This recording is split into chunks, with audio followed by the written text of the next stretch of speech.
Hello guys, good morning.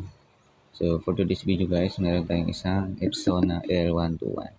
Ito yung bagong model ng Epson guys, yung sumunod sa L120. Yung problem nito guys is nag-blink orange, palit sila ng green. So ibig sabihin niya, kailangan na siyang i-reset. So ito yung mga gagawin natin. Sundan nyo lang ako guys. Ngayon, ino-open na natin yung resetter guys. So sibulan natin sa una. So halimbawa, meron na kayong resetter.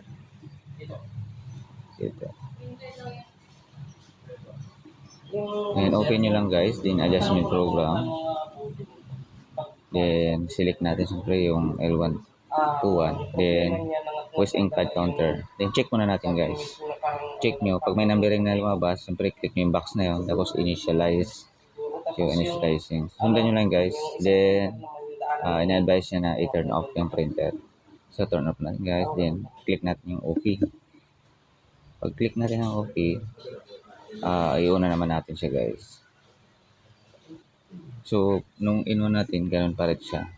So, ibig sabihin, may something dito. So, sundan nyo ako guys. Ito yung mga gagawin natin. Ito yung may secret ano dito guys. Para ma-reset talaga siya. Kasi although wala na siyang na-reset na siya, pero nag-blink pa rin.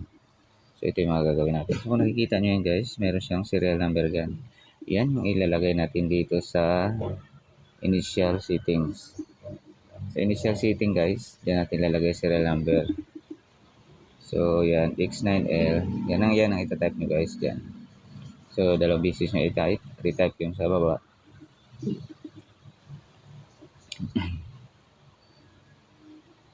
Then, after nyo guys, after nyo yan, i-click nyo yung perform mga 3 beses. Mag-error yan siya. Then, sa kanya i-finish. Okay na yun siya guys. Then, restart ng printer. Pag restart nun, pagpatay, okay na siya. Anyway guys, yung resetter na to guys, kung wala pa kayo nito, PM nyo lang ako at sisindan ko kayo ng link dito. Yung L121 naman, napakaraming resetter nito sa internet, sa online. So, check natin siya kung tama yung serial type natin. So, tama naman siya guys. So, yun nga sinasabi ko kanina, perform. Mag-error rin siya. Mga 2 o 3 beses nyo yan guys. Perform nyo. Para sigurado talaga. Yan. So, then, patayin natin yung printer. Pag on yan guys, pag steady na ng green, ibig sabihin yan, okay na siya. So, ready to print na. Buhay na ulit yung printer niya. Pwede na ulit kayo mag-print. Happy? So, kung happy ka guys, don't forget to subscribe, then hit the notification bell, like, comments kung meron kayo katulong.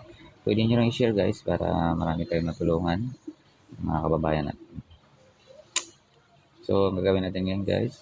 Mag-test print tayo. Hintayin natin yan na mag-kulay green na siya guys. Mag-steady na siya. Kasi pag ganyan, ibig sabihin na nag-cleaning yung head, print head niya. O nagwa-warm up siya.